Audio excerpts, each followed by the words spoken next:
Hello friends, today we are going to discuss with a new point, that is physiology of digestion. Up till now we have discussed about the entire structure of digestive system, including alimentary canal. Then we have seen histological structure of alimentary canal. Later on we have discussed about the digestive glands which are associated with digestive system. These three glands, they are salivary gland, second one is liver, and third one is pancreatic gland. Now next point we have to see how the digestion of food material takes place inside our alimentary canal. As far as digestion process is concerned, we have seen during the process of digestion complex, non-diffusible, non-absorbable food substances, they are converted into simple, diffusible and absorbable form. Remember here when we talks about the digestion of food material, the digestion activities that takes place only in three parts. See, first part, that is called as buccal cavity. First part, buccal cavity. Then second part, that is called as stomach, and third part, that is called as small intestine. Small intestine. These three parts, they brings about the digestion process. See, partial digestion, it takes place in buccal cavity as well as stomach. In buccal cavity, only digestion of carbohydrate takes place. But complete digestion of food material takes place in small intestine. Then see, another point is that food which we consume, this one is complex. Then this one is non-diffusible. It is non-diffusible. And this one is non-absorbable. जे काही food material आपण consume करतोय कसं आहे, complex आहे, non डिफ्युजिबल आहे, non ऍब्सॉर्बेबल आहे. Digestion होते म्हणजे काय होते, in digestion this complex food, it is converted into simple food, non diffusible it is converted into diffusible form, and non absorbable, this one is converted into absorbable form. It is converted into absorbable form. कारण as it is काय होणार नाही, याचं utilisation होणार नाही. आपल्या body sale त्याला काय करू शकत नाही, युटिलाइज होणार. आता डायजेशन नेमकं कुणाचं होते, आपली जी फूड रिक्वायरमेंट आहे, say we requires carbohydrates, then proteins, then fats, then minerals, then vitamins, and last one, that is called as water. आता हे आपल्या फूडचे कंपोनेंट्स आहेत. काय कंपोनेंट्स आहेत, मिनरल्स, विटॅमिन्स आणि वॉटर यांचं काय होत नाही, डायजेशन होत. कारण समजा मिनरल्स आहे, मी याच्या अगोदर सांगितलं होतं तुम्हाला की मिनरल्स आणि vitamins, water as it is काय केले जातात, ऍब्सॉर्ब केले जातात ब्लड मध्ये ॲज इट इज, म्हणजे याचं डायजेशन होत नाही. म्हणजे आता मिनरल्स आहे, समजा काय तुमचं Na+ आहे किंवा K+ आहे किंवा Ca+ आहे, तुम्ही याला आणखी स्मॉलर किंवा सिम्पलर फॉर्म मध्ये ब्रेक डाऊन करू शकत नाही. आणि याच्यापेक्षा जर याला ब्रेक डाऊन केलं तर याची जी मिनरलची प्रॉपर्टी आहे ती काय होईल, खतम होऊन जाईल. म्हणून तुम्ही याला आणखी याच्यापेक्षा सिंपल फॉर्म मध्ये कन्वर्ट करू शकत नाही. विटॅमिनला तुम्ही कन्वर्ट करू शकत नाही, वॉटरला कन्वर्ट करू शकत नाही. वॉटर जर आपण पाहिलं H2O, वॉटरचं जर ब्रेक डाऊन केलं तर काय होईल, हायड्रोजन आणि ऑक्सिजन गॅस सेपरेट होतील. मग गॅसेस सेपरेट करून काय करणार, म्हणून आपण काय म्हणतोय की मिनरल्स, विटॅमिन्स आणि वॉटर यांचं काय होत नाही, ब्रेक डाऊन होत नाही, याचं डायजेशन होत नाही, आपल्या ब्लड मध्ये ॲज इट इज ऍब्सॉर्ब होतं.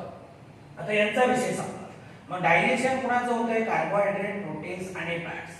these are converted into their respective form. आता मी रिस्पेक्टिव्ह ही टर्म वापरतो. रिस्पेक्टिव्ह का तर कार्बोहायड्रेट त्याच्याच फॉर्म मध्ये कन्वर्ट होईल. म्हणजे तुम्ही कार्बोहायड्रेटचं ब्रेकडाऊन केलं तुम्हाला अमायनो ऍसिड मिळणार नाही. आला लक्षात घे. किंवा प्रोटीनचं ब्रेकडाऊन केलं तुम्हाला फॅटी ऍसिड किंवा ग्लिसरॉल मिळणार नाही. आला लक्षामध्ये. म्हणजे कार्बोहायड्रेटचं ब्रेकडाऊन केलं तर त्याचे सिंपल फॉर्म मिळतील. आता कार्बोहायड्रेटचं ब्रेकडाऊन करतो म्हणजे काय करतो, याच्यामध्ये बघा काही पॉलिसॅकॅराइड्स आहे. पॉलिसॅकॅराइड्सचं कन्व्हर्जन आपण कशामध्ये करतो, डायसॅकॅराइड्स मध्ये. त्याच्यामध्ये डायसॅकॅराइड्स आणि डायसॅकॅराइड्सचं कन्व्हर्जन कशामध्ये करतो, मोनोसॅकॅराइड्स मध्ये. कशामध्ये, मोनोसॅकॅराइड्स म्हणजे त्यांच्या रिस्पेक्टिव्ह फॉर्म मध्ये. आणि मग मोनोसॅकॅराइड फॉर एक्झाम्पल आपलं ग्लुकोज असेल, फ्रुक्टोज असेल, हे काय केले जातात, ब्लड मध्ये ऍब्सॉर्ब केले जातात. तर हे झालं कार्बोहायड्रेट कॉम्प्लेक्स आहे. याचं सिंपल फॉर्म मध्ये कन्व्हर्जन केलं मोनोसॅकॅराइड. आता प्रोटीनचं जे कन्व्हर्जन आहे, प्रोटीनचं कन्व्हर्जन समजा आपण पॉलीपेप्टाइड्स म्हणतो. पॉलीपेप्टाइडचं कन्व्हर्जन डायपेप्टाइड्स मध्ये, डायपेप्टाइड्स. आणि नंतर याचं कन्व्हर्जन कशामध्ये होईल, अमायनो ऍसिड्स मध्ये. त्याच्यामध्ये अमायनो ऍसिड म्हणजे complex form it is converted into simple form. Fats जे आहे याचं जे कन्व्हर्जन आहे that is fatty acid and glycerol. Fatty acid and glycerol. आणि नंतर मग काय आहे, हे जे डायजेस्टेड फॉर्म आहे, हे डायजेस्टेड फॉर्म आपली सेल युटिलाइज करेल. म्हणजे सेल त्याचं ब्रेकडाऊन करेल, म्हणजे रेस्पिरेशन प्रोसेस कॅरी आउट करेल आणि त्याच्यामधनं एनर्जी रिलीज करेल. आलं लक्षामध्ये. म्हणजे एक लक्षात घ्या, आपण अगदी या टॉपिकच्या सुरुवातीला पाहिलं की डायजेशन मधनं एनर्जी बाहेर पडते हा चुकीचा समज आहे. डायजेशन मध्ये फक्त काय होते, कॉम्प्लेक्स फूडचं कन्व्हर्जन सिंपल फूड मध्ये होते. त्याच्यामध्ये कॉम्प्लेक्सचं कन्व्हर्जन सिंपल मध्ये. आणि मग हे जे सिंपल फॉर्म्स आहेत हे सेल त्याचं रेस्पिरेशन करेल. रेस्पिरेशन प्रोसेस मध्ये मग काय होईल, त्याच्यामधनं एनर्जी रिलीज करेल. तर आता फिजिओलॉजी ऑफ डायजेशन हा जो पॉइंट आपल्याला पाहिजे आहे, याच्यामध्ये आपल्याला 3 गोष्टी पाहिजे. हे कार्बोहायड्रेट, प्रोटीन्स आणि फॅटचं डायजेशन. आता कार्बोहायड्रेटचं डायजेशन नेमकं कुठे होतं हे आपल्याला पाहिजे. काही गोष्टी कॉमन आहे. कार्बोहायड्रेटचं डायजेशन म्हणलं का फक्त आणि फक्त बकल कॅव्हिटीमध्ये होते. कुठे होते, बकल कॅव्हिटीमध्ये. हे लक्षात ठेवा. प्रोटीनचं डायजेशन कुठे होतं हे पाहिजे. फॅटचं डायजेशन म्हणजे आता 2 मुद्दे क्लिअर झाले. आपल्याला डायजेशन ही प्रोसेस कुठे घडून येते, 3 ठिकाणी. डायजेशन ऍक्टिव्हिटीज कुठे घडून येत आहेत, बकल कॅव्हिटी, स्टमक आणि स्मॉल इंटेस्टाइन. आणि कुणाचं डायजेशन होते, कार्बोहायड्रेट, प्रोटीन आणि फॅट. 2 पॉइंट लक्षात आले. डायजेशन नेमकं होतंय कुठे, एक म्हणजे बकल कॅव्हिटी, दुसरं म्हणजे स्टमक, तिसरं म्हणजे स्मॉल इंटेस्टाइन. आणि नंतर डायजेशन नेमकं कुणाचं होतंय तर कार्बोहायड्रेट, प्रोटीन्स आणि फॅट्स. बघा आता हा व्हिडिओ तुम्हाला आल्यानंतर दुसऱ्या दिवशी याचा नीटचा व्हिडिओ, तुम्ही बोर्डाचा हा व्हिडिओ एकदा 2दा पहा आणि नंतर मग काय करा, नीटचा व्हिडिओ पहा. थोडाफार त्याच्यामध्ये फरक आहे, थोडाच फरक आहे, जास्त नाही. पण हा पॉइंट एकदा तुम्ही क्लिअर केला की नेटचा व्हिडिओ समजायला तुम्हाला सोपं होईल. तर the physiology of digestion. Physiology of digestion म्हणजे आपल्याला एंटायर डायजेशन प्रोसेस पाहिजे. कुठे कुठे डायजेशन होते आणि डायजेशन नेमकं कुठल्या फूड सबस्टन्सेसचं होते. आता बघा, जे फूड आपण कंझ्युम करतो ते कॉम्प्लेक्स आहे. ते जर आपल्या बॉडीने युटिलाइज करायचं असेल तर ते काय केलं पाहिजे, सिंपल फॉर्म मध्ये कन्वर्ट केलं पाहिजे. काय केलं पाहिजे, सिंपल फॉर्म मध्ये कन्वर्ट केलं पाहिजे. आता पहिला पॉइंट आपण इथे नोट करूया. Same the food we consume needs to be processed in order to utilize it completely. आता एक लक्षात घ्या, फूड कंझम्पशन जे आहे, why we consume, see we consume food to obtain energy which is used to carry out different life activities. आपण म्हणतो की नाही, energy it is a capacity to do work. म्हणजे मी समजा बोलतोय, मी शिकवतोय, मी लेक्चर घेतोय, मला बोलण्यासाठी, उभं राहण्यासाठी मला एका ठिकाणाहून दुसऱ्या ठिकाणी एनर्जी लागते. तुम्ही लेक्चर ऑब्झर्व करताय त्याच्यासाठी तुम्हाला एनर्जी लागते. प्रत्येक गोष्टीसाठी एनर्जी लागते. मग ही एनर्जी आपल्याला कुठून मिळते? फूड मधून. बरं, आपण जे फूड घेतोय ते कसं आहे? आपण जे फूड कंझ्युम करतोय ते कसं आहे? कॉम्प्लेक्स फूड आहे. मग याचं काय करावं लागेल आपल्याला? याचं प्रोसेसिंग करावं लागेल. प्रोसेसिंग करावं लागेल म्हणजे अगदी मेकॅनिकल ऍक्शन असते, केमिकल ऍक्शन असते, वेगवेगळ्या पद्धतीने याला काय करावं लागेल? स्मॉलर आणि सिंपल फॉर्म मध्ये कन्वर्ट करावं लागेल. मग हे जे स्मॉलर आणि सिंपल फॉर्म मध्ये कन्वर्जन आहे त्याला आपण काय म्हणतो? That is called as processing. That is called as processing. म्हणजे food we consume need to be processed in order to utilise it completely. आता हे फूड आपल्याला कम्प्लीट युटिलाइज करायचे. कम्प्लीट युटिलाइज करायचे म्हणजे काय करायचे? We have to use this food to obtain energy to carry out different life activities as well as it also form new substances that are used for growth and development of our body.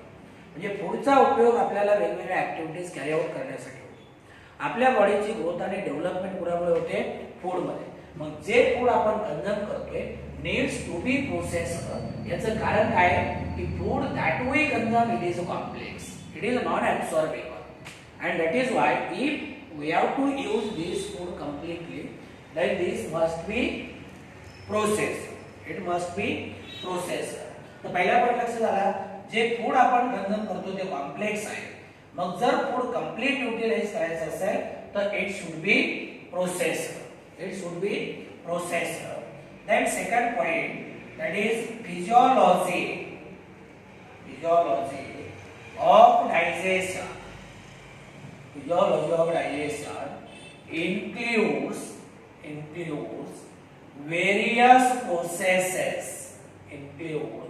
various processes that are involved in simplification of food. That are involved in simplification of food. बघा मी आताच सांगितलं ना की digestion म्हणजे actually during this process here complex food it is converted into simple food. Non-absorbable food it is converted into absorbable form. Non-diffusible food it is converted into diffusible food. Means digestion process will include all the processes that helps or that brings about simplification of food. म्हणजे physiology of digestion म्हणजे दुसरं तिसरं काही नाही. ही अशी एकमेव process आहे याच्यामध्ये आपण कॉम्प्लेक्स फूडचं कन्वर्जन सिंपल फूड मध्ये करतोय. Means we brings about simplification of food. आता हे जे सिम्प्लिफिकेशन आहे म्हणजे थोडक्यामध्ये डायजेशन हे दोन मेथडने काय होते कॅरी आउट केलं जाईल. तसे digestion process is brought about by mechanical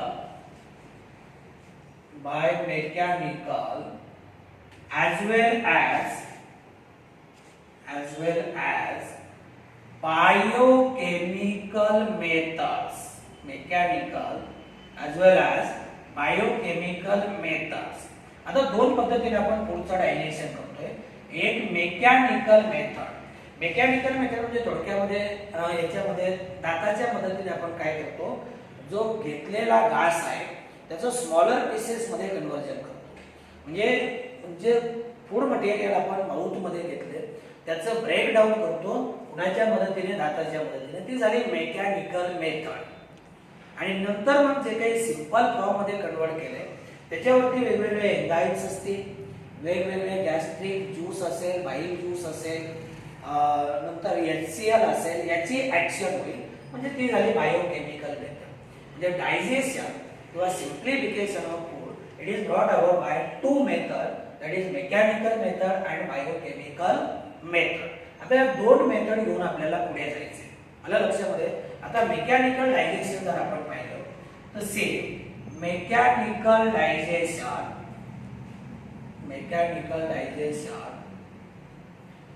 involves involves various movements involves various movements of elementary canal various movements of elementary canal that helps in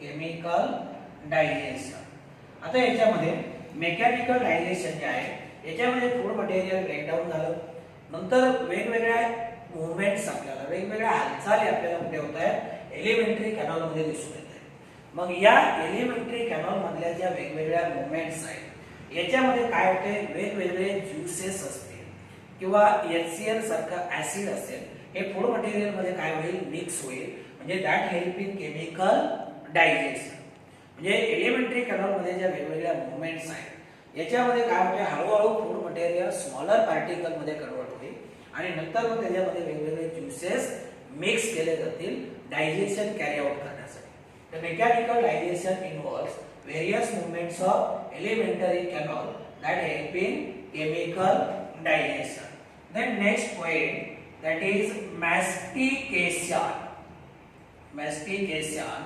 or that is called as chewing of food by teeth म्हणजे दाताच्या मदतीने आपण काय करतो अन्नाचं बारीक घटकामध्ये रूपांतर करतो त्याला मॅस्टिकेशन किंवा chewing of food by teeth म्हणतो then same churning in stomach and peristaltic movement in gastrointestinal tract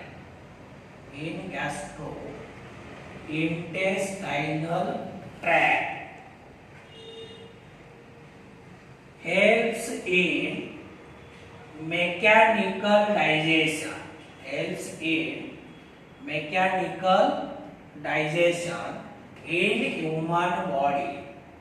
in mechanical digestion in human body आता त्यांनी अगदी क्लिअर दिले मेकॅनिकल डायजेशन म्हणजे नेमकं काय मेकॅनिकल डायजेशन मध्ये टीथच्या मदतीने फूड आपण स्मॉलर पीसेस मध्ये कन्वर्ट करतो दॅट इज कॉल्ड ॲज मॅस्टिकेशन नंतर हे मॅस्टिकेटेड फूड स्टमक मध्ये याचं चर्निंग होतं चर्निंग म्हणजे जे स्टमक आहे ना हे आतल्या आत फूड काय होतं असं स्टमकच्या वॉलला आदळत राहील आणि स्टमकच्या वॉलला आदळल्यामुळे परत ते काय होईल बारीक कणामध्ये त्याचं रूपांतर होईल churning in stomach and peristaltic movement in gastrointestinal tract help in mechanical digestion then say next point that is chemical digestion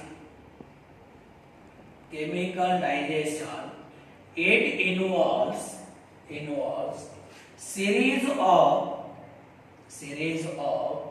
catabolic reactions that hydrolyze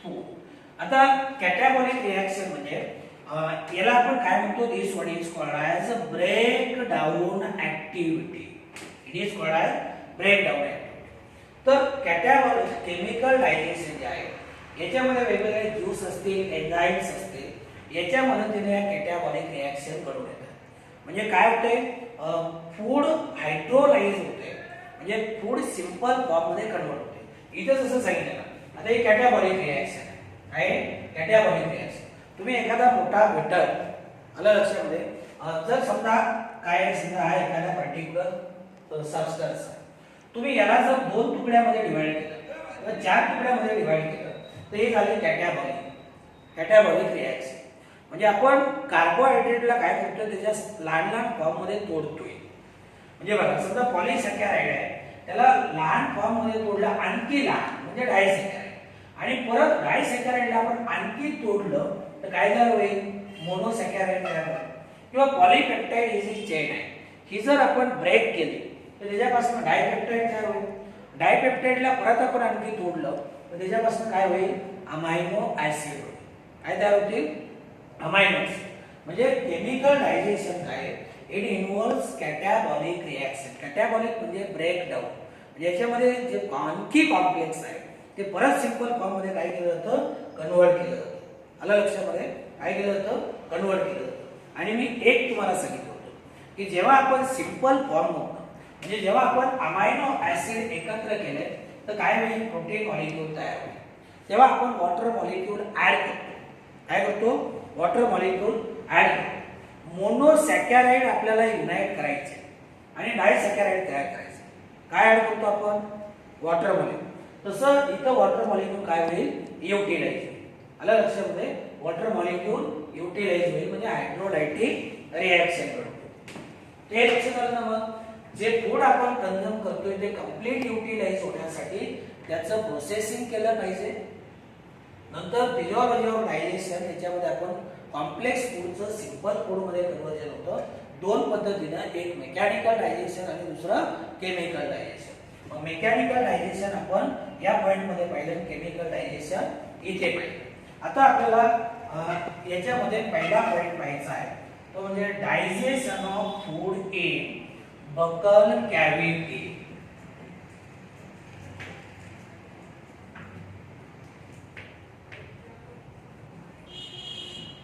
Now we will discuss first point, that is digestion in buccal cavity. Digestion in buccal cavity. आता पहिला मुद्दा clear करून घ्या. Digestion कुठे होते, buckle cavity मध्ये होते.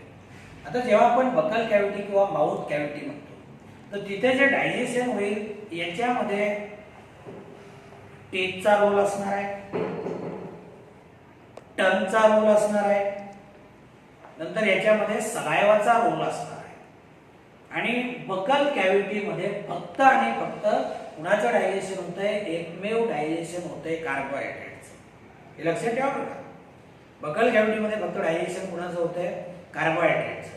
आणि कार्बोहायड्रेटला डायजेस्ट करणारा एक एन्झाईम आहे, तो म्हणजे कुठला, सलायव्हरी अमायलेज. कुठला एन्झाईम आहे, इकडे बघा, कार्बोहायड्रेटचं डायजेशन होते, सलायव्हरी अमायलेज. कुणाचं डायजेशन होते बकल कॅव्हिटी मध्ये, फक्त कार्बोहायड्रेटचं. आणि कार्बोहायड्रेटचं डायजेशन करणारा एन्झाईम कोण आहे, सलायव्हरी अमायलेज. किंवा याला आपण आणखी एक नाव देऊ शकतो, अल्फा अमायलेज. किंवा दुसरं एक नाव आहे, याला मी तुम्हाला अगोदर सांगितलेले, ते म्हणजे टाइल, सिनोनिमस नाव. आता कार्बोहायड्रेट जो आहे ना, कार्बोहायड्रेटला आपण अमायलोज असेही म्हणून या एन्झाईमला नाव दिले अमायलेज, म्हणजे सलायव्हरी अमायलेज किंवा अल्फा अमायलेज किंवा टाइल. कुठे हा, सलायव्हा. म्हणजे आता दोन गोष्टी क्लिअर झाल्या. बकल कॅव्हिटी मध्ये डायजेशन होतंय फक्त कुणाचं, फक्त आणि फक्त कार्बोहायड्रेट्स. आणि ते कोण करते डायजेशन, सलायव्हरी अमायलेज किंवा अल्फा अमायलेज किंवा टाइल. आणि एक लक्षात घ्या, कार्बोहायड्रेटचं डायजेशन बकल कॅव्हिटी मध्ये फक्त 30 ते 50%, 30 to 50%च होते. आलं लक्षामध्ये, याच्यापेक्षा जास्त डायजेशन होत नाही. याचं कारण असं की आपण काय करतो, फूड मटेरियल घाई गडबडीत कंझ्युम करतो. म्हणजे आपण जे म्हणतो ना की एक घास कमीत कमी 10 ते 15 वेळा चावून खाल्ला पाहिजे. कशासाठी चावून खाल्ला पाहिजे, त्या कार्बोहायड्रेटचं डायजेशन होण्यासाठी. पण आपण पट घास गिळल्यामुळं याचं काय होत नाही, कंप्लीट डायजेशन होत नाही. म्हणजे एक साधारणतः 50% डायजेशन होते. आणि तेही कोणाच्या माध्यमातून, सलायव्हरी अमायलेज. बरं, आता हे कार्बोहायड्रेट जसंही माउथ मधनं स्टमक कडे गेलं तर त्याच्याबरोबर सलायव्हरी अमायलेजही जातो. पण स्टमक मध्ये सलायव्हरी अमायलेज कार्बोहायड्रेटचं डायजेशन करू शकत नाही, कारण स्टमक मध्ये ऍसिडिक मीडियम आहे. काय, ऍसिडिक मीडियम. त्याच्यामुळे याची ऍक्शन काय होते, स्टमक मध्ये पूर्णपणे थांबते. आलं लक्षामध्ये. हा, साधारणतः फूड मटेरियल स्टमक मध्ये गेल्यानंतर एक अर्धा तास हा काय करतो, कार्बोहायड्रेटचं डायजेशन करतो, जोपर्यंत गॅस्ट्रिक ज्यूस वगैरे तयार होतो किंवा त्याच्यामध्ये मिक्सअप होत नाही तोपर्यंत. आणि दुसरी एक गोष्ट लक्षात घ्या, डायजेशन किंवा डायजेस्टिव्ह ऍक्टिव्हिटीसाठी जे काही एन्झाईम्स वगैरे लागत आहेत, जे काही गॅस्ट्रिक ज्यूस, बाईल ज्यूस लागते, आपला एलिमेंटरी कॅनल काय करतो, अगोदरच सिक्रेट करून ठेवतो. म्हणजे तुम्ही नुसते म्हणले ना जेवायला वाढा, तरी सुद्धा हे एन्झाईम ज्युसेस काय होतात, पटकन तयार होतात. कारण आपल्या एलिमेंटरी कॅनॉलला माहिती आहे की हे आता काय करणार आहे, फूड मटेरियल कंझ्युम करणार आहे. किंवा याच्या पुढे जाऊन मी तुम्हाला सांगतो, नुसतं एखादं फूड मटेरियल तुम्हाला खायचे याची तुम्ही कल्पना जरी केली तरी हे एन्झाईम आणि ज्युसेस काय होतात आपल्या एलिमेंटरी कॅनॉलमध्ये सिक्रेट होतात. किंवा तुम्ही आता सकाळी 10 वाजता ठरवलं की संध्याकाळी मला अमुक एक पदार्थ खायचा आहे. ठीक आहे, काय तुम्हाला पिझ्झा खायचा आहे, काय चिकन खायचंय, मटन खायचंय, काय खायचंय, नुसतं आता जरी तुम्ही विचार केला तरी आतापासूनच काय होतं, हे एन्झाईम सिक्रेट करून ठेवले जातात. कारण तुमच्या डायजेस्टिव्ह सिस्टीमला माहिती आहे की हे खायचं म्हणल्यानंतर खाणारच आहे. मग त्याचं डायजेशन करायचं म्हणजे हे नको का, तर ती अगोदर पूर्व तयारी करून ठेवली जाते. हे एक आपल्या डायजेस्टिव्ह सिस्टीमचं वैशिष्ट्य आहे. तर आता पहिला मुद्दा आपल्याला पाहायचा आहे, digestion in buccal cavity. Digestion in buccal cavity. आता बघा, बकल कॅव्हिटीमध्ये किंवा माउथ कॅव्हिटीमध्ये डायजेशनच्या दोन्ही मेथड आपल्याला दिसून येतात. म्हणजे दोन्ही मेथड ऑपरेट होते. केमिकल मेथडही ऑपरेट होते आणि मेकॅनिकल मेथड सुद्धा ऑपरेट होते. म्हणजे same both mechanical and chemical digestion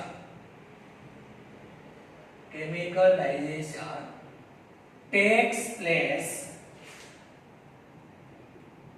place in buccal cavity or takes place in our mouth.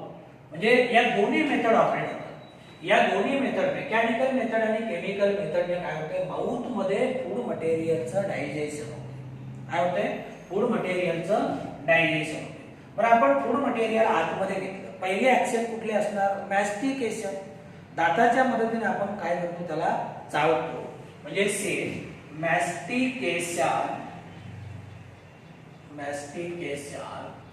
और chewing of food. Mastication or chewing of food takes place with the help of teeth and tongue in mouth. आता मॅस्टिकेशन म्हणजे जो घेतलेला घास आहे तो दाताच्या मदतीने काय करायचा आहे, जाऊन आपल्याला बारीक करायचा आहे. त्याला मॅस्टिकेशन किंवा चिविंग ऑफ फूड म्हणतो. आता this process it is helped by teeth and tongue in mouth. आता टीथ म्हणलं तर ठीक आहे, पटण्यासाठी. पण तुम्ही म्हणाल टंग घेतलेला घास त्याला बारीक रूपांतर करत नाही किंवा त्याचे बारीक तुकडे करत नाही, टंग बिलकुल करत नाही. टंग फक्त काय करते, जे फूड मटेरियल बकल कॅव्हिटीमध्ये आहे हे फूड मटेरियल दाताच्या खाली आणण्याचं काम करते. म्हणजे दाताचं काम सोपं होते. आलं लक्षामध्ये. म्हणजे मॅस्टिकेशन प्रोसेसमध्ये टंगचा सुद्धा काय आहे, रोल आहे. टंगचा सुद्धा रोल आहे. हा मुद्दा क्लिअर झाला. बकल कॅव्हिटीमध्ये मेकॅनिकल आणि केमिकल दोन्ही प्रकारचं डायजेशन होते. दुसरं काय पाहिलं, मॅस्टिकेशन किंवा chewing of food it takes place with the help of teeth and tongue in mouth. आता दोन्हीचा आणखी थोडा सेपरेट रोल आपण बघूया. Here we can say that teeth churns and grinds food.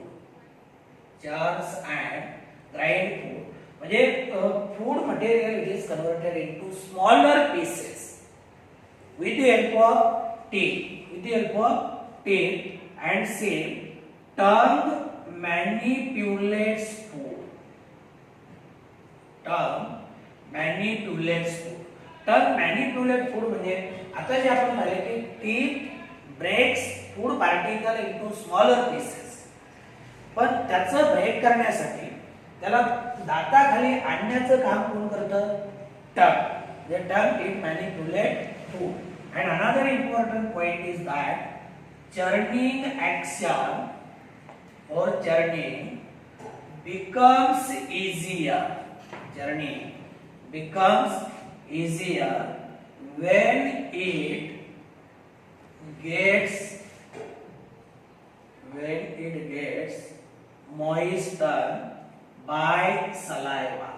जेव्हा याच्यामध्ये सलायवा किंवा सलायवामुळे जे फूड मटेरियल आहे ते काय होईल, मॉइस्ट होईल, ओलसर होईल, तेव्हा चर्निंग किंवा ब्रेकडाऊन प्रोसेस काय होते, सोपी होते. म्हणजे जसा एक घास आपण आतमध्ये घेतला, दाताच्या मदतीने त्याला आपण चावतो, तेव्हा सलायवा काय होते, मिक्स होते. म्हणजे जी चर्निंग प्रोसेस आहे किंवा स्मॉलर पीसेस मध्ये फूड कन्वर्ट करण्याची जी प्रोसेस आहे, it becomes easier when food material get moisten by saliva. Get moist by saliva म्हणजे याच्यामध्ये लाल मिसळले तर काय होतं, ते फूड मटेरियल ओलसर होतं. म्हणजे चावण्यासाठी सोपं जातं, बारीक करण्यासाठी काय होईल, सोपं जाईल. देन आता सलायवा जे आहे ना, या सलायवामध्ये आपण पाहिलं होतं की सलायवा ही अमायलेज आहे, तसे याच्यामध्ये म्युकस आहे. म्युकस सेलने सिक्रेट केलेलं. म्युकस मुळे काय होतं, फूड मटेरियल लुब्रिकेट होतं. Means say mucus lubricates food and also helps in binding of food particles into mass of food. This one is called bolus. काय म्हणतो आपण, बोलस. बोलस म्हणजे अन्नाचा गोळा. म्हणजे बघा, जसं एक फूड मटेरियल आपण आतमध्ये घेतलं, दात आणि जिभेच्या मदतीने त्याचं मॅस्टिकेशन केलं, नंतर त्याच्यामध्ये सलायवा मिक्स केली, फूड मटेरियल ओलसर झालं. नंतर त्या फूड मटेरियल मध्ये काय मिक्स झालं, म्युकस. काय मिक्स झालं, म्युकस. म्युकस मुळे काय झालं, जे फूड पार्टिकल आहे ते एकत्र बांधले आणि काय झालं, एक असा अन्नाचा गोळा तयार झाला. घास तयार झाला म्हणत असेल, काय झाला, अन्नाचा गोळा तयार झाला. याला आपण काय म्हणतो, इट इज कॉल्ड ॲज बोलस. मग आता हा बोलस जो आहे तो आपण काय करतो, गिळतो. म्हणजे जीभ काय करते, याला बकल कॅव्हिटी मधनं आतमध्ये ढकलते फॅरिंक्स कडे. आलं लक्षामध्ये. दिस बोलस is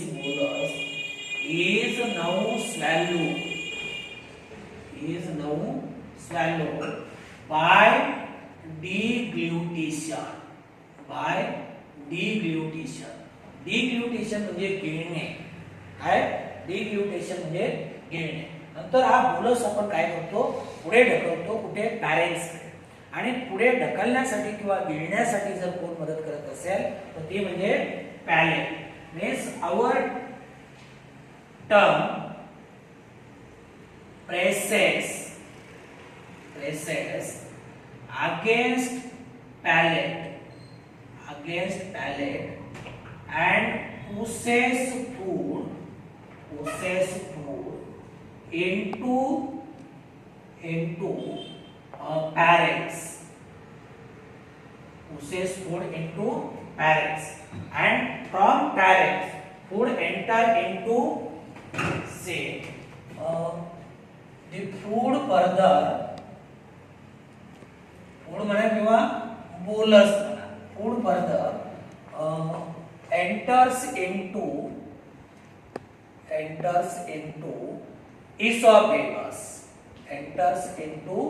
esophagus. कुठनं आलं, या pharynx. कुठनं, pharynx. बघा, आपण आता काय पाहिलं की बोलस जो आहे तो आपण गिळला. गिळण्याची प्रक्रिया जी आहे त्याला आपण काय म्हणतो, डिग्लुटिशन. काय म्हणतो, डिग्लुटिशन. नंतर आपण काय म्हणलो, टंग प्रेसेस अगेन्स्ट पॅलेट. आपली जी जीभ आहे, ही जीभ काय झाली, पुढे टाळा जो आहे का नाही त्याला जाऊन अशी चिकटते, म्हणजे अशी तरफ. आलं लक्षामध्ये. मग जीभ जेव्हा टाळ्याला जाऊन चिटकेल, तरफ देईल, तेव्हा साहजिकच काय होईल, जो बोलस आहे हा बोलस काय केला जातो, फॅरिंक्स मध्ये किंवा फूड मटेरियल कुठे ढकललं जाईल, फॅरिंक्स मध्ये. आणि फॅरिंक्स नंतर हे फूड मटेरियल पुढे कुठे पास होईल, it will pass into oesophagus. इथे दिले बघा, फूड किंवा बोलस फर्दर एंटर्स इनटू इसॉफेगस. म्हणजे आतापर्यंत काय काय झाले, फूड मटेरियलचं मॅस्टिकेशन झालं, त्याच्यामध्ये सलायवा मिक्स केली, सलाइवा मधल्या म्युकसमुळे फूड मटेरियल लुब्रिकेट झालं, फूड पार्टिकल एकत्र आले, बोलस तयार झाला आणि हा बोलस आपण गिळला. डिग्ल्युटेशन. गिळण्यासाठी कुणाची मदत झाली? टंग आणि पॅलेट. आपली जी जीभ आहे ती काय झाली, आपला जो टाळवा आहे किंवा टाळू आहे वरची त्याला जाऊन चिकटली, प्रेस झाली, अशी त्यानं तरक दिली आणि मग त्याच्या सरशी काय केलं, फूड मटेरियल पुढं फॅरेंक्स मध्ये पुश केलं आणि फॅरेंक्स मधून हे फूड मटेरियल कुठे आलं? आता इसॉफेगस. कुठे? इसॉफेगस. आता थोडं पाठीमागे जाऊन आपल्याला सलाइवा बद्दल बोलायचं आहे. सलाइवा मध्ये दोन प्रकारचे घटक आहेत. एक म्हणजे सलाइवा मध्ये एन्झाईम आहे, सलाइव्हरी अमायलेज, आणि त्याच्यामध्ये काही इलेक्ट्रोलाइट्स आहेत. काय आहेत? काही इलेक्ट्रोलाइट्स आहेत. Means here we can say that saliva contains 98% water and 2% other constituents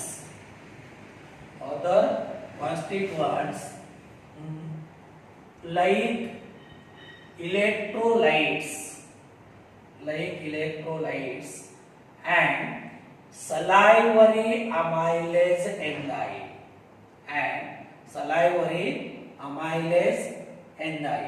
आता हे दोन गोष्टी लक्षात घ्या. आपण काय म्हणलो? सलाइवा कंटेन्स 98% वॉटर आणि 2% अदर कॉन्स्टिट्यूएंट. म्हणजे एकतर याच्यामध्ये 98% वॉटर आहे, 2% अदर कॉन्स्टिट्यूएंट आहे आणि या 2% मध्ये काही इलेक्ट्रोलाइट्स आहेत आणि सलाइव्हरी अमायलेज आहे. आता इलेक्ट्रोलाइट्स कुठले आहेत? Electrolyte may be Na+ ions, A+ ions, Cl- ions, then bicarbonate ions etc. हे काय तर इलेक्ट्रोलाइट्स आहे. आलं लक्षामध्ये? Na+, A+, Cl-, SCO3- आणि सलाइव्हरी अमायलेज हे जे सगळे घटक आहेत ना हे 2% मध्ये येतात. प्युअर याच्यामध्ये 98% काय वॉटर आहे. आणि मग बकल कॅव्हिटी मध्ये, माउथ मध्ये जी एकमेव केमिकल डायजेशन प्रोसेस घडते ती कुठल्या एन्झाईमच्या मदतीने? सलाइव्हरी अमायलेज. म्हटलं तर पॉइंट आपण नोट करू शकतो. The only chemical digestion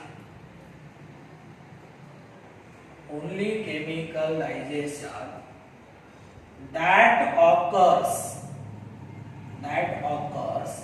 in mouth is by action of salivary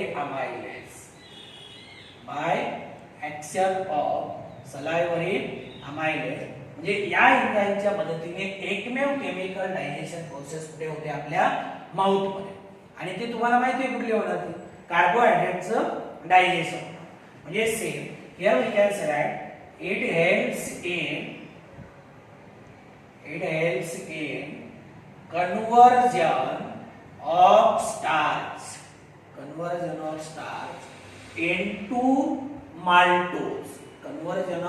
starch into maltose.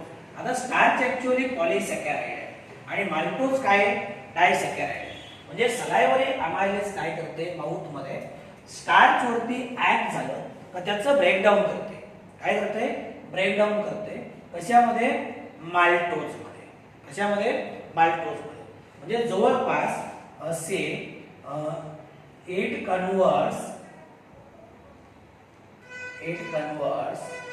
about 30% starch into maltose in mouth. किती टक्के? 30%. मी मगाच तुम्हाला सांगितलं 30 to 50%, मॅक्सिमम झालं तर 50%. कारण आपण पाहिजे तेवढ्या वेळेस घास काय करत नाही, चावून खात नाही, त्याच्यामुळे त्याचं कंप्लीट ब्रेकडाऊन. तर माउथ मध्ये काय होते? स्टार्चचं कन्व्हर्जन माल्टोज मध्ये. पण किती? 30% starch it is converted into maltose. आणि एन्झाईम कुठला आहे?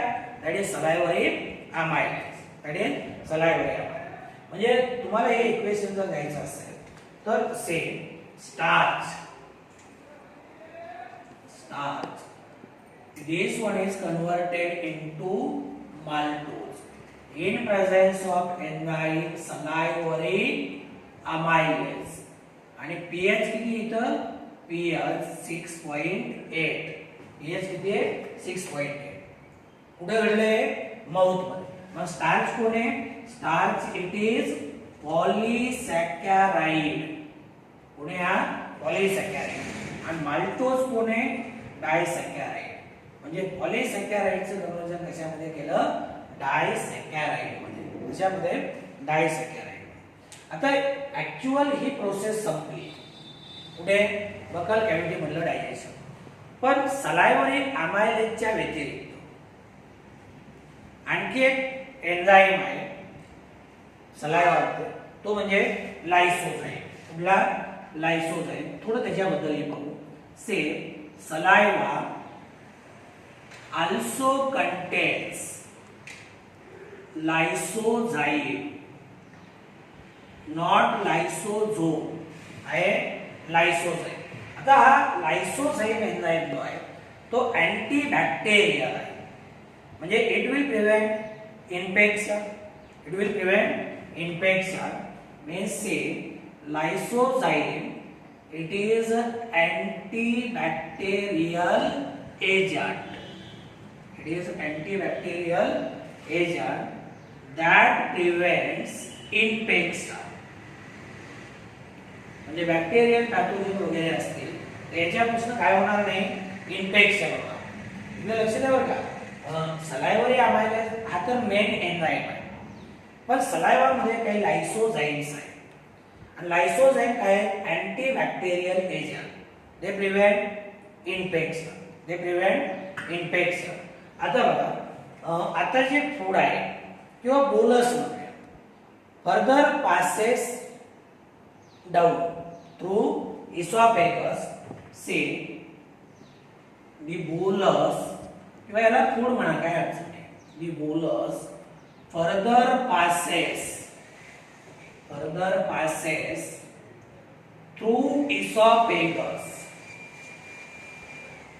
Further passes through esophagus by peristalsis. by peristalsis. आता इथे बघा समजा एक आहे दिस इज इसॉफेगस. इथे ट्यूबलाइक स्ट्रक्चर दिसते का नाही इसॉफेगस आहे. याच्यामधनं काय होईल हा बोलस किंवा फूड मटेरियल पास होईल. आलं लक्षात. आता परत इथे काय होतं याच्या बरोबर म्युकस मिक्स होतो. त्याच्यामुळं हा अन्नाचा घास जो आहे ना या इसॉफेगस मध्ये कुठेही अडकत नाही किंवा इसॉफेगसच्या वॉलला त्याचं घर्षण होत नाही. म्हणजे तो सहजासहजी काय होईल पुढे पास होईल. याच्या पुढे सर्क्युलर मसल असतं. कुठल्या सर्क्युलर मसल. पाठीमागे लॉन्जिट्युडिनल मसल असतं.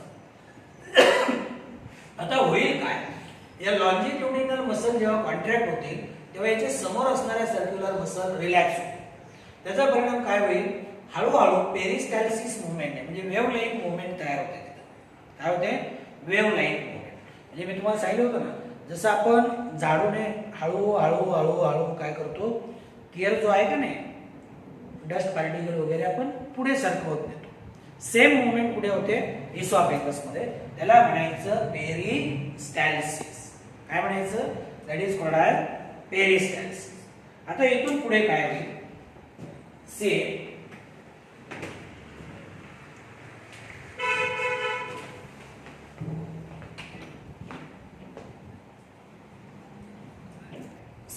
next point that is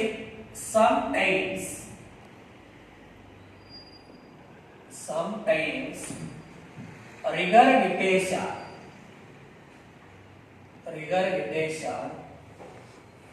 or omitting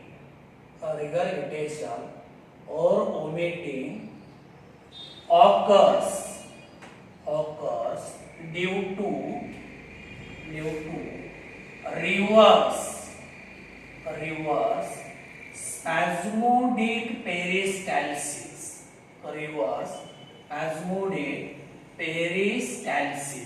आता रिव्हर्स स्पॅझमोडिक पेरिस्टॅल्सिस. आता जे पेरिस्टॅल्सिस आहे इथं बघा, हे फूड मटेरियल पेरिस्टॅल्सिस मुवमेंटने पुढे पुढे पुढे पुढे येत राहते. कधी कधी अचानक काय होते की ही जी पेरिस्टॅल्सिसची वेव्ह आहे, ही पेरिस्टॅल्सिसची वेव्ह या दिशेने चालू आहे. काय या दिशेने चालू आहे आणि खाली कोण आहे, स्टमक आहे. काय स्टमक, म्हणजे ही जर प्रॉपर मुवमेंट झाली तर फूड मटेरियल पुढे जाईल स्टमक, पुढे जाईल स्टमक. पण ही जर उलट्या दिशेने झाली त्याला रिव्हर्स स्पॅझमोडिक पेरिस्टॅल्सिस काय म्हणतो, रिव्हर्स स्पॅझमोडिक पेरिस्टॅल्सिस. मग स्टमक मध्ये फूड येण्याच्या ऐवजी फूड उलट्या दिशेने येईल. मग आपल्याला काय होतंय, जो काही घास वगैरे घेतलाय आपण तो उलटी वाटी आपण काय करतो, बाहेर काढतो. मला लक्षात आहे, त्याला म्हणायचं रिगरगिटेशन और ओमेटिंग. म्हणजे फॉरवर्ड डायरेक्शनने होणारी पेरिस्टॅल्सिस मुवमेंट अचानक जर उलट्या दिशेने परत झाली तर मग फूड मटेरियल काय होईल, स्टमक कडे जाण्याऐवजी माउथ मधनं बाहेर येईल. त्याला आपण रिगरगिटेशन किंवा ओमेटिंग म्हणतो. काय म्हणतो, रिगरगिटेशन किंवा ओमेटिंग. आता जे फूड आहे, से the food then enters into stomach. आता इसॉफेगस मधनं फूड मटेरियल कुठे आलं, स्टमक मध्ये. सिक्वेन्शियली चाललं बरं का. इसॉफेगस मधनं फूड मटेरियल कुठे आलं, स्टमक मध्ये. आता तुम्हाला माहिती स्टमक आणि इसॉफेगस दोन्हीच्या जंक्शनला काय एक स्फिंक्टर आहे, म्हणजे say the gastro oesophageal sphincter.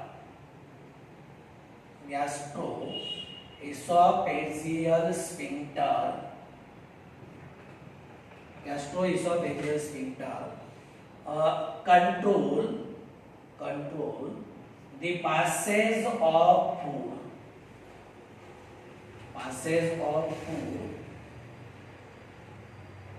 from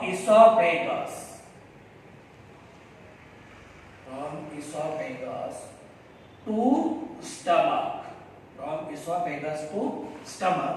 म्हणजे इसॉफेगस आणि स्टमकच्या जंक्शनला गॅस्ट्रो इसॉफेजियल स्फिंक्टर असते. आलं लक्षामध्ये. हे काय करते, इसॉफेगस मधलं फूड मटेरियल स्टमक मध्ये पास करण्यासाठी मदत करते. इथपर्यंत लक्षात आलं. ते झालं आपलं डायजेशन इन बकल कॅव्हिटी. आलं लक्षामध्ये. परत एकदा बघा, काय काय सांगितलं तुम्हाला की दोन्ही मेथड बकल कॅव्हिटी मध्ये ऑपरेट होत आहे. म्हणजे मेकॅनिकल डायजेशन होते आणि केमिकल डायजेशन. टंग आणि टीथच्या मदतीने आपण फूड काय करतो, मॅस्टिकेट करतो, स्मॉलर पीसेस मध्ये कन्वर्ट करतो. नंतर हे झाल्यानंतर त्याच्यामध्ये काय होते, सलायवा मिक्स केले जाते. सलायवा मध्ये म्युकस आहे. म्युकसमुळे फूड मटेरियल लुब्रिकेट होतं. फूड पार्टिकल एकमेकाला बाइंड होत आहे. एक अन्नाचा गोळा तयार होतो, त्याला आपण काय म्हणतो, बोलस म्हणतो. आणि नंतर मग आपली जी टंग आहे ते पॅलेटच्या अगेन्स्ट प्रेस होते आणि हा बोलस आपण पॅरेंट्स मध्ये पुश करतो. तो पॅरेंट्स मधनं कुठे आला, इसॉफेगस कडे आला. दुसरी गोष्ट आपण पाहिली की सलायवा मध्ये 98% वॉटर आहे आणि 2% अदर कॉन्स्टिट्युएंट्स आहेत. म्हणजे इलेक्ट्रोलाइट्स आहेत आणि एकमेव एन्झाइम आहे ते म्हणजे सलायवरी अमायलेज. आणि त्या सलायवरी अमायलेजच्या मदतीने माउथ मध्ये स्टार्चचं कन्व्हर्जन कशामध्ये होते, माल्टोज मध्ये. फक्त 30% स्टार्च माल्टोज मध्ये कन्वर्ट केला जातो. आणि त्याच्या व्यतिरिक्त सलायवामध्ये जो लायसोझाइम नावाचा एन्झाइम आहे त्याचाही रोल आपण पाहिला. हे झालं डायजेशन इन बकल कॅव्हिटी.